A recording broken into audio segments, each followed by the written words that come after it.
Hello friends, welcome to IQ Gyan. तो आज हम सेकेंड सेकेंड अप्रैल का, आज गुड फ्राइडे है। तो सेकेंड अप्रैल का आज हम जो हिंदू न्यूज़पेपर एनालिसिस देखेंगे, तो डिटेल में हम एडिटोरियल को भी और इम्पोर्टेंट न्यूज़ है, न्यूज आर्टिकल्स है, उसको हम कवर करेंगे इसमें। और उसके साथ साथ जुड़ी हुई जो स्कीम्स या कुछ टर्म्स हैं या जो भी इम्पोर्टेंट यूज हुआ टर्म्स उसमें, उसको हम डिटेल में एक्सप्लेन करेंगे। तो आप जरूर अपने नोटबुक को साथ लेके बैठे, जो भी इंपॉर्टेंट टर्म्स हम एक्सप्लेन करें उसका आप जरूर नोट डाउन कर लें। तो पहला जो आपका आर्टिकल है, और चैनल को सब्सक्राइब भी करें। और पहला जो आपका आर्टिकल है फ्रंट पेज का, no interest cut on small savings. तो ये बेसिकली कल है ना, हमने इसको कवर किया था। स्मॉल सेविंग्स स्कीम्स में कुछ गवर्नमेंट ने इंटरेस्ट रेट कट किया था। तो इसमें जो बहुत जैसे इसमें आपका हो गया सेविंग्स डिपॉजिट हो गया, PPF हो गया, सीनियर सिटीजन डिपॉजिट स्कीम हो गया, किसान विकास पत्र हो गया, नेशनल सेविंग सर्टिफिकेट्स हो गया, उन सब चीज़ों पे इंटरेस्ट रेट कुछ कम किया गया था। उसको बाद में जो है मिनिस्टर ने ट्वीट करके कहा कि वो विड्रॉ किया जाता है, order issued by oversight shall be withdrawn. तो ये गवर्नमेंट ने इशू किया था जस्ट मॉर्निंग में ही कल फिर। तो इसको लेकर के यहाँ पे वही उसी का है कि नो इंटरेस्ट कट होगा, जो इंटरेस्ट रेट कट हुआ था वो विड्रॉ कर लिया गया ऑर्डर को। तो ये स्मॉल सेविंग्स स्कीम है क्या, ये काफी इंपॉर्टेंट है आपका। अगर हम इकोनॉमिक्स की बात करें किसी भी एग्जाम के लिए, स्मॉल सेविंग्स स्कीम क्या होती है, उसका इंटरेस्ट रेट कैसे डिसाइड होता है, national savings small savings fund क्या है जिसमें ये पैसा जाता है, जिससे विड्रॉ होता है, जिसमें डिपॉजिट होता है, तो उन सब चीज़ों को मैंने कल डिटेल में एक्सप्लेन किया था। आज मैं उसको कवर नहीं कर रहा हूँ, तो उसका मैंने लिंक जो है कल के वीडियो का नीचे में दे दिया है। उसको आप क्लिक करके नीचे आप डिस्क्रिप्शन देखेंगे, जिसमें मैंने कुछ डिस्क्राइब किया, कुछ बातें कही हैं। उसमें आप जो है इस न्यूज आर्टिकल के साथ में आपको एक वीडियो का लिंक दिखेगा, उसको आप क्लिक करके वो स्मॉल सेविंग्स स्कीम के बारे में डिटेल में आप जान सकते हैं।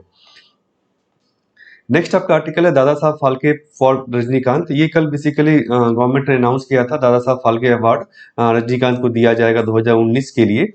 तो for his contribution as an actor, producer और स्क्रीन राइटर। तो ये बेसिकली हम जानते हैं इनको, रजनीकांत जो है तमिलनाडु में बेसिकली ज़्यादा हैं, हिंदी फिल्म सिनेमा में इन्होंने काफ़ी फिल्म एक्टिंग की है, प्रोड्यूसर भी रहे हैं, स्क्रीन राइटर भी रहे हैं। तो इनको बेसिकली ये अवार्ड दिया गया 2019 के लिए। तो ये अवार्ड क्या है, ये भी आपको जानना जरूरी है एग्जाम के लिए। तो ये जो बेसिकली 1969 में ये अवार्ड स्टार्ट हुआ था। इसको बेसिकली कहा जाता है highest honour for an artist in Indian cinema. तो इंडियन सिनेमा में अगर हम कहे अवार्ड कैसे, फिल्म फेयर अवार्ड है, नेशनल फिल्म अवार्ड्स है, उससे भी हाईयर एक कैटेगरी है, किसी आर्टिस्ट को मिलता है, किसी सिंगल आर्टिस्ट को। तो ये सबसे हाईएस्ट कैटेगरी ऑफ अवार्ड माना जाता है इंडियन सिनेमा में। तो ये इनको दिया गया है। और नेशनल अवार्ड जो है फिल्म अवार्ड्स, उसको मैंने कवर किया है, उसका मैं लिंक डिस्क्रिप्शन में दे दूंगा, जिसको क्लिक करके आप नेशनल फिल्म अवार्ड्स क्या है एग्जैक्टली, क्या क्या होते हैं, किस कैटेगरी में मिलता है, जूरी कौन होता है उसमें, तो सबको मैंने कवर किया है। तो उसको जरूर आप देखें वीडियो को। तो इसके बारे में और डिटेल में बताया गया है इसमें, नेशनल ये दादा साहब फिल्म अवार्ड्स के बारे में। तो ये नेशनल फिल्म अवार्ड सेरेमनी जो होती है, उसी के साथ इसको भी दिया जाता है, इस अवार्ड को भी दिया जाता है, जैसे रजनीकांत जी को दिया जाएगा। ये डायरेक्टरेट ऑफ फिल्म फेस्टिवल इस अवार्ड का जो सेरेमनी इसको कंडक्ट कराता है। ये बॉडी जो है ये मिनिस्ट्री ऑफ इंफॉर्मेशन ब्रॉडकास्टिंग के अंदर में आती है। ये जो ऑर्गेनाइजेशन है, डायरेक्टरेट ऑफ फिल्म फेस्टिवल्स। ये अवार्ड जो डिसाइड किया गया, अभी जो देखा रजनीकांत जी को दिया गया, वो 5 जूरी मेंबर्स थे, उन्होंने ये डिसाइड किया। उसमें थे आशा भोसले, डायरेक्टर सुभाष घई, मोहनलाल, शंकर महादेवन और एक्टर बिस्वजीत चटर्जी। तो इन जूरी मेंबर ने डिसाइड किया कि किसको अवार्ड दिया जाना चाहिए। तो 2018 में ये अमिताभ बच्चन को अवार्ड मिला था, उसके बाद को नॉमिनी नहीं था पास्ट 3 ईयर से। तो अभी इनको बस बेसिकली दिया गया है 2021 में, 2019 के लिए। तो फिल्म फेयर अवार्ड, सॉरी दादा फाल्के अवार्ड के बारे में कुछ और मैं बता दूं आपको, इंपॉर्टेंट जो है। तो outstanding contribution for the growth and development of Indian cinema, जो ये दिया जाता है, जैसे मैंने कहा हाईएस्ट फिल्म ऑनर है इंडियन सिनेमा में। ये 1969 में इंट्रोड्यूस किया गया था गवर्नमेंट ने। पहले जो इसका रेसिपेंट थी, सबसे पहले जिसको प्राइड मिला वो थी देविका रानी, जो कि first lady of Indian cinema जिसको कहा जाता है। तो इनको पहला अवार्ड दिया गया था। इस अवार्ड में बेसिकली दिया गया जाता है ग्लोबल गोल्डन लोटस, एक सिंबल दिया जाता है, एक कैश प्राइज होता है 10 लाख का, और एक सॉल उड़ाया जाता है। तो ये 3 चीजें इस अवार्ड में मिलती है। जो आप सेरेमनी होगा तो आप देखेंगे भी, इसको न्यूज में देख सकते हैं। तो दादा साहब फाल्के कौन थे जिनके नाम पर यह अवार्ड रखा गया है? ये basically directed India first feature film Raja Harishchandra. तो इसको जो डायरेक्ट किया था पहला फीचर फिल्म को इन्होंने 1913 में। और इंडियन प्रोड्यूसर भी हैं, डायरेक्टर स्क्रीन राइटर भी रह चुके थे। और इसको इनको basically father of Indian cinema भी कहा जाता है। तो इन्हीं के ओनर में इस अवार्ड को गवर्नमेंट इंट्रोड्यूस किया था, गवर्नमेंट ने 1969 में। तो ठीक है, ये सब चीज़ों को आप नोट जरूर कर ले अपने, ताकि आप रिवाइज करते समय बेसिकली आर्ट एंड कल्चर और प्रीलिम्स दोनों में आपको यूज होगा। आर्ट एंड कल्चर का जो आपका टॉपिक है उसमें इंडियन सिनेमा को लेकर के आप इन चीज़ों को लिख सकते हैं, और अब प्रीलिम्स में भी, प्रीलिम्स के लिए भी आपका ये इंपॉर्टेंट है टॉपिक। नेक्स्ट जो आपका एडिटोरियल की तरफ हम मूव करते हैं, कुछ खास नहीं एडिटोरियल वैसे। तो पहला आपका stop the ambassadorship for sale. तो ये बेसिकली एडिटोरियल में, इसमें जो यूएस में देखा जाता है, अभी भी पहले से चलता आ रहा है कि जो जो लोग बहुत डोनेशन देते हैं पॉलिटिकल पार्टी को वहां के, तो उनको बेसिकली एम्बेसडरशिप दिया जाता है। नॉट जैसे कि यहाँ पे है IFS या कैरियर डिप्लोमेट को जो आप देते हैं, वहां पे ऐसा नहीं है। वहां पे जैसे कि उन्होंने कहा कि बहुत सारे जो बिग जिन्होंने कंट्रीब्यूट किया, फाइनेंशियल कंट्रीब्यूशन जो दिया है वहाँ की जो पार्टी को, जो चुन के आई है, तो वो बेसिकली उन लोगों को एम्बेसडरशिप देती है अलग अलग कंट्रीज में। तो इसको बेसिकली उन्होंने क्रिटिसाइज किया कि सही नहीं है। The qualification is not knowledge of history. तो यहाँ पे क्वालिफिकेशन हिस्ट्री का नॉलेज या आपका कैरियर डिप्लोमेसी या फिर ज्योग्राफी का नॉलेज आपको काम नहीं आएगा, बट आपका कितना आपने पैसा डोनेट किया है पार्टी को, पॉलिटिकल पार्टी को, उनके इलेक्शन कैंपेन में, इस सब में, तो वो बेसिकली आपको डिसाइड करेगा एम्बेसडरशिप। तो यहाँ कुछ इसे, ये पहले से चलता आ रहा है यूएसए में। इनफैक्ट इन्होंने पुराना एग्जाम्पल भी दिया, रिचर्ड निक्सन का, जो यूएस प्रेसिडेंट थे, तो उन्होंने कुछ कहा कि इतना पैसा आप दोगे बेसिक प्राइस तो आपको एम्बेसडरशिप मिल सकता है। तो बेसिकली उसी के बारे में कहा गया यहाँ पर। वहां पे बेसिकली जो पावर है आर्टिकल 2 में, प्रेसिडेंट के पास पावर है कि वो नॉमिनेट करे, और by advice and consent of Senate वो एम्बेसडर्स को अपॉइंट करते हैं। तो सीनेट अगर अप्रूव कर देता है तो वो एम्बेसडर अपॉइंट हो जाते हैं। सीनेट बेसिकली वहाँ पे क्या करता है कि कंफर्मेशन देने के पहले इन्वेस्टिगेटिंग एजेंसी से इन्वेस्टिगेट होती है कि जो इसको आप अपॉइंट कर रहे हैं वो उनका पास्ट सही है कि नहीं है, गिल्टी तो नहीं है किसी क्राइम के। तो उस बेसिस पर अगर वो क्लियर है तो उनको फिर एम्बेसडरशिप दिया जा सकता है। इंडिया की बात करें तो यहाँ पे काफी सोफिस्टिकेटेड सिस्टम है पॉलिटिकल एम्बेसडर अपॉइंट करने के। कुछ बेसिकली ज्यादातर करियर डिप्लोमेट्स को यहाँ पे अपॉइंट किया जाता है, जैसे हम देखते हैं। पहले महाराजा अपॉइंट होते थे, अभी लेकिन महाराजा सिस्टम तो रहा नहीं। तो कुछ इंपॉर्टेंट डिप्लोमेट्स का नाम भी इन्होंने बताया, जैसे कि KS सिलवनकर, DP धार, IK गुजराल। उसके अलावा यहाँ पे मंगोलिया के डिप्लोमेट, मंगोलिया में एक डिप्लोमेट थे हमारे, कुशवक बकुला रिपचौक। उन्होंने, उनका भी अच्छा रिलेशन रहा था। तो ये सब बेसिकली इन्होंने बताया कि डिप्लोमेसी जो है, इसको आप बेसिकली एक प्रोफेशन है जिसको आप कैरियर डिप्लोमेट को ही दिया जाना चाहिए, बट पॉलिटिकल अपॉइंटी सही नहीं है। ज्यादा कुछ खास इंपॉर्टेंट नहीं है इसमें, आप बेसिकली इसको छोड़ सकते हैं इस आर्टिकल को। नेक्स्ट आपका एडिटोरियल है, sorry, an act of colourable legislation. तो ये बेसिकली जो प्लेस ऑफ वर्कशिप एक्ट है 1991, इसको हमने पहले भी कवर किया है डिटेल में कि ये एक्ट है क्या, और इसके ऊपर पहले भी 2-3 आर्टिकल्स एडिटोरियल्स आ चुके हैं। तो पुराना एक आर्टिकल था एडिटोरियल मार्च 2022 का, हिंदू में ही, जिसको मैंने कवर भी किया था। तो इसमें बेसिकली इस कुछ PIL फाइल किए गए थे, PIL फाइल किया गया है सुप्रीम कोर्ट में इस एक्ट के कुछ सेक्शंस को चैलेंज करने के लिए। ये PIL फाइल किया गया है बेसिकली, तो जिसमें कि सेक्शन 3 और 4 ऑफ इस एक्ट का जो चैलेंज किया गया है। तो उसको बेसिकली यहाँ पे जो पिछला एडिटोरियल था उसमें जो राइटर थे दुष्यंत दावे, सीनियर एडवोकेट थे सुप्रीम कोर्ट के, तो उन्होंने बेसिकली इसको सही नहीं बताया था कि इस एक्ट को चैलेंज करना या चेंज करना या फिर इस पर नया कुछ लेके आना, वो बेसिकली फ्लड गेट्स खोल देगा कि बहुत सारे टेम्पल्स या जो भी कुछ है, बहुत सारे ज्यादा और कंप्लेंट्स आने शुरू हो जाएंगे। इसको इन्होंने डिफेंड किया है कि ये PIL से ऐसे सही है, इसको बेसिकली इन्होंने डिफेंड किया है। तो ये प्लेसेज ऑफ वर्कशिप एक्ट है क्या, इसका ना बेसिकली मैंने वीडियो जो पुराना किया है उसका मैंने लिंक दे दूंगा डिस्क्रिप्शन में, उसको क्लिक करके आप देख सकते हैं ये एक्ट है क्या डिटेल में, इसका जो सेक्शंस है। तो इसमें जो मोटा मोटी बताया गया है बता दो आपको। सेक्शन 5 में जो है इस एक्ट के बताया गया है कि ये एक्ट जो है राम जन्मभूमि जो केस था आपका, बाबरी मस्जिद केस, इसको एक्सेप्शन दिया गया था इस एक्ट में कि इसमें ये एक्ट अप्लाई नहीं होगा। ये एक्ट का जो भी रूल्स है इस केस में अप्लाई नहीं होगा।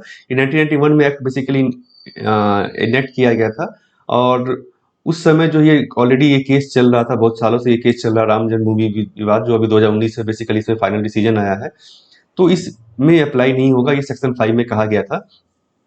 इस केस को छोड़ करके, राम जन्मभूमि केस छोड़ करके बाकी सभी जगह ये अप्लाई होगा ये एक्ट। तो एक्ट में था क्या बेसिकली, इसमें जो है एक्ट में कहा गया है ये कि यहाँ पे दिया गया है, हाँ सेक्शन 4 में जो कहा गया है यहाँ पर इस एक्ट में कि रिलीजियस कैरेक्टर ऑफ प्लेस, कोई भी जो प्लेस है, प्लेस ऑफ वर्शिप है, जहाँ पे अपन ऐसे ही मंदिर हो गया, मस्जिद हो गया, सिख्स का हो गया, गुरुद्वारा हो गया, क्रिश्चियन का हो गया, आपका चर्च हो गया, तो कैसा भी रिलीजियस प्लेस हो, या फिर आप देखते हैं बहुत सारे सेक्ट्स का भी होता है, सब सेक्ट्स का भी जो है टेम्पल्स होते हैं, तो उनका जो रिलीजियस कैरेक्टर है कि वो किसको पूजा जा रहा है वहां पर, जो कैरेक्टर है रिलीजियस का, हिंदू मुस्लिम सिख या जो भी कैरेक्टर है उसका, वो जैसा 15 अगस्त 1947 को था, यानी हमारे इंडिपेंडेंस के समय में जैसा उसका रिलीजियस कैरेक्टर था वही रहेगा, उसको हम चेंज नहीं कर सकते हैं आप, मतलब जो भगवान या जो भी देवी देवता वहां पे पूजे जा रहे थे, वहां पे इनको वर्शिप किया जा रहा था, वो सेम रहेंगे, उसको आप चेंज नहीं कर सकते हैं, एक्सेप्ट सिर्फ एक केस में ये अप्लाई नहीं होगा, कौन सा, वो राम जन्मभूमि केस में ये अप्लाई नहीं होगा, क्योंकि ऑलरेडी वो लिटिगेशन में था। तो यहाँ पे इसको इन्होंने कहा कि ये सही नहीं, बेसिकली इन्होंने जो इस एक्ट में जो सभी इस केस को छोड़कर सभी पे एक ना बैन लगा दिया था, वो सही नहीं था। इन्होंने कहा कि फंडामेंटल राइट्स हमारा ये बेसिकली जो फेथ और बिलीफ वर्कशिप का फाउंडेशन फंडामेंटल राइट है, तो अगर किसी को लगता है कुछ चेंजेस हुआ है वर्कशिप में, तो उसको वो पीआईएल में जाना, ये क्या नाम है, उस कोर्ट में जाने का अधिकार है उसको। और ये आर्टिकल, ये राइटर का कहना है कि आर्टिकल 32 को भी ये वायलेट करता है ये एक्ट। कैसे? वो कि इस एक्ट में तो बेसिकली रिव्यू जो है सुप्रीम कोर्ट रिव्यू नहीं कर सकता है, इस पे बैन लगा दिया है कि इस केस को छोड़कर के आप किसी केस को बेसिकली आप टेकअप नहीं कर सकते हैं, तो एक तरह से इसको बैन लगा दिया आर्टिकल 32 के अंतर्गत में। आर्टिकल 32 क्या है बेसिकली? सुप्रीम कोर्ट है power to issue writs appropriate for enforcement of all fundamental rights. तो ये है बेसिकली आर्टिकल 32।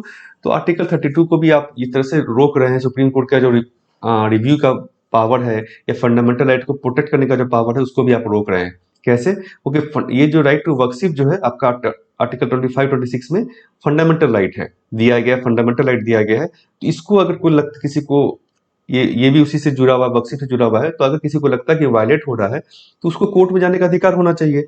लेकिन आपने इस एक्ट के अंदर में तो आपने उस अधिकार को छीन लिया है कि आप जो है इस राम जन्मभूमि केस को छोड़ करके बाकी किसी केस में जो है आप कुछ नहीं कर सकते हैं, रिलीजियस कैरेक्टर को आप चेंज नहीं कर सकते हैं, जो है वही रहेगा। तो ये इस पे बेसिकली राइटर ने कहा कि ये आर्टिकल 32 के अगेंस्ट में है, ये लॉ, ये कानून जो है आपका।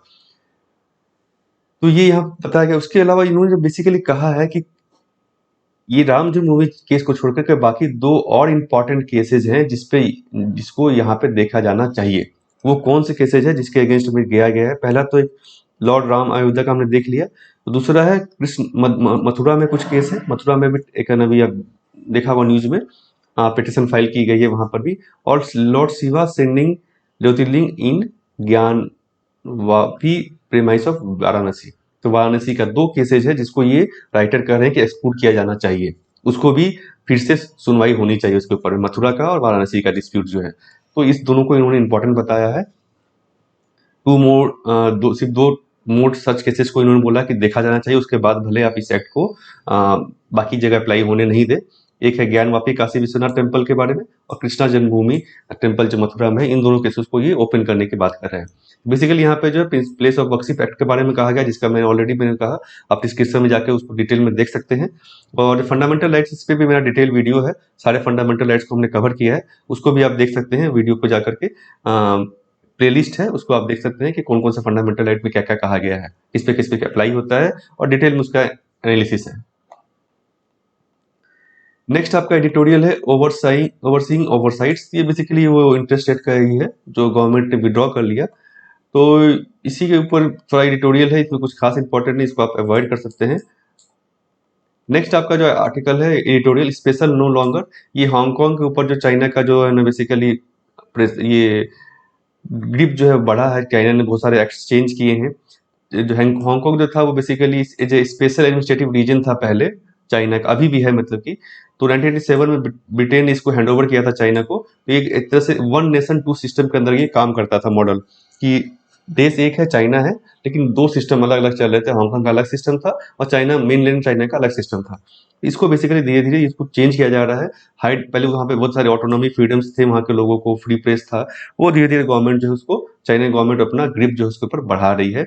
जो अभी प्रोटेस्ट हमने देखा था बेसिकली 2019 में आई थिंक, तो उसको देखने के बाद बेसिकली चाइना ने बहुत सारे लॉ को चेंज किया, उसके बारे में बताया गया है कि और क्या क्या चेंजेस लाए गए हैं। पहला तो इन्होंने इलेक्टोरल सिस्टम में चेंजेस किया है कि जो वहाँ का इलेक्टेड रिप्रेजेंटेटिव जो बॉडी है, काउंसिल है, उसमें जो है इलेक्टेड मेंबर्स की संख्या काफी कम कर दी गई है। पहले यहाँ पे 35 होते थे इलेक्टेड मेंबर्स, जो कि हांगकांग के अंदर में ही लोग चुनते थे उसको घटा करके 20 कर दिया गया है। और जो वहाँ की जो बाकी जो मेंबर्स होंगे वो नॉमिनेटेड होंगे, जो चाइना उसको नॉमिनेट करेगा, एक काउंसिल जो है उसको नॉमिनेट किया जाएगा। तो इसमें कुछ खास नहीं है आपका ना। अगर हम एग्जाम पॉइंट ऑफ व्यू से बात करें तो इसको आप छोड़ सकते हैं। नेक्स्ट आपका आर्टिकल है BIMSTEC meet skirts Myanmar violence. तो ये बिम्स्टेक का एक ऑनलाइन मीट हुआ था अभी, मिनिस्ट्रियल मीट जो है एक्सटर्नल अफेयर्स मिनिस्टर लेवल पे मीट हुआ था वर्चुअली।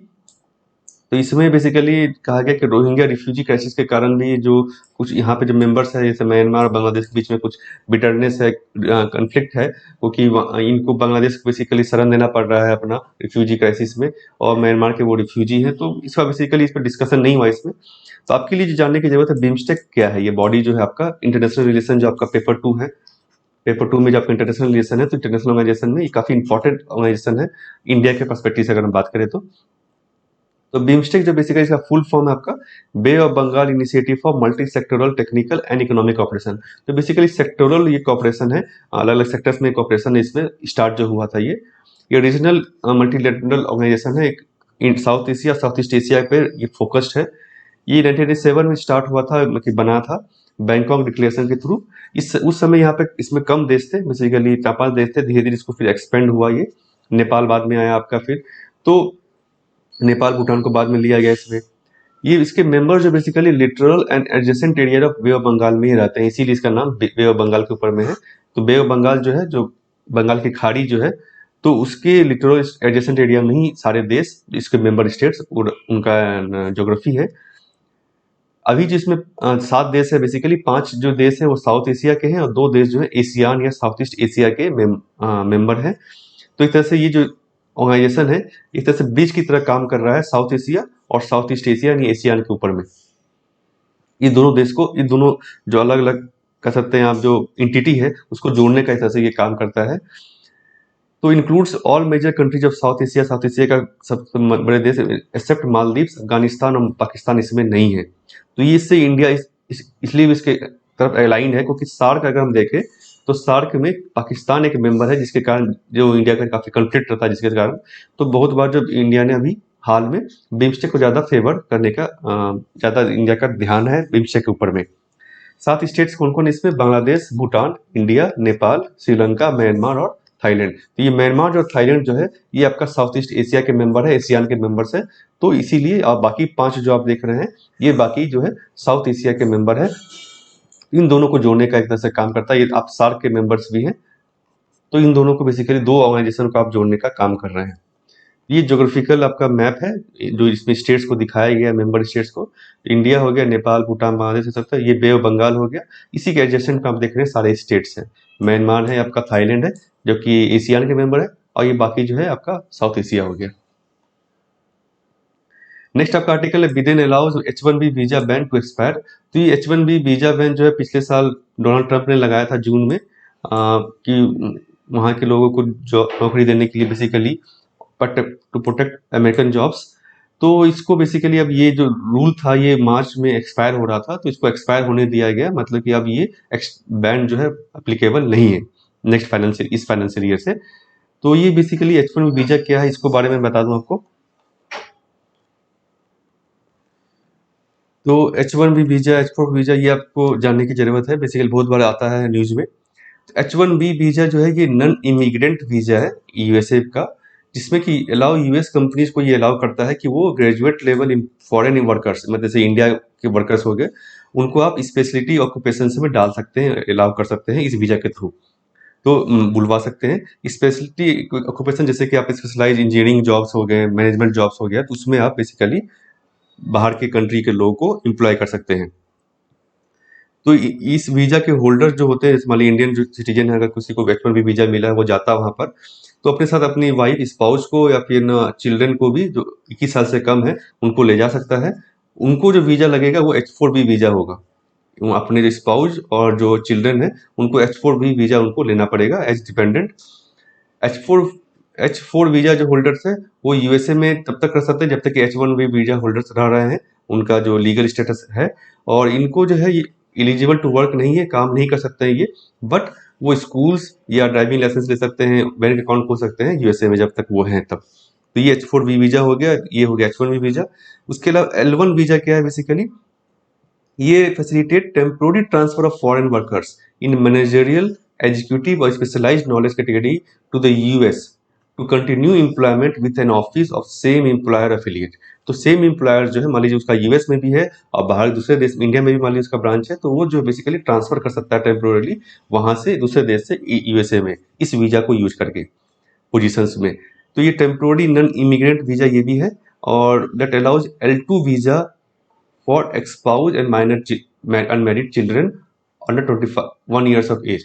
तो जैसे यहाँ पे H1B वीजा के डिपेंडेंट जो है वो H4 वीजा ले सकते हैं, उसी तरह L1 वीजा के जो डिपेंडेंट है वो L2 वीजा लेकर के यूएसए में जा सकते हैं। इसके अलावा है आपका H2B वीजा। ये बेसिकली क्या है, employers to hire foreign workers to come temporarily to United States and perform temporary non agriculture service. तो ये स्पेशलाइज सर्विस के लिए नहीं कहा जा रहा है, नॉन एग्रीकल्चर सर्विस या लेबर कर सकता है वन टाइम सीजनल केसेज में, वन टाइम के लिए आप इसको दे सकते हैं। इसके अलावा ग्रीन कार्ड आपने सुना होगा, बहुत बार आता है न्यूज में। तो ये बेसिकली परमानेंट रेसिडेंट कार्ड है यूएसए का। It is issue to immigrants to US under immigration and nationality act, इसके अंदर में इसको दिया जाता है। इससे person to live and work permanently in US, permanent basically आप वहां पर रह सकते हैं, काम कर सकते हैं। इसको हर 10 साल में आपको रेन्यू कराना होगा, ये 10 साल बेसिकली कभी चेंज भी होता है। तो ये पूरा वीजा जो है यूएसए की तरफ से दिया जाता है, वो आप नोट डाउन कर ले, अलग अलग वीजा जो है कैटेगरी। तो फ्रेंड्स ये था आज का हिंदू एनालिसिस। होप आपको वीडियो अच्छा लगा हो तो जरूर लाइक करें और शेयर करें अपने फ्रेंड्स के साथ, और इस चैनल को सब्सक्राइब करना मत भूलें। सब्सक्राइब बटन आपको यहाँ पे दिख जाएगा, और उसके साथ ही साथ बेल नोटिफिकेशन दबाएं ताकि आप आने वाली वीडियो की नोटिफिकेशन आपको मिल जाए। और इस वीडियो का इस पेपर का पीडीएफ जो है आप IQ ज्ञान टेलीग्राम चैनल से आप ले सकते हैं, और फेसबुक पेज पर भी आप मुझे जुड़ सकते हैं, और बाकी इंस्टाग्राम और ट्विटर पे भी आप मुझे फॉलो कर सकते हैं। Thank you.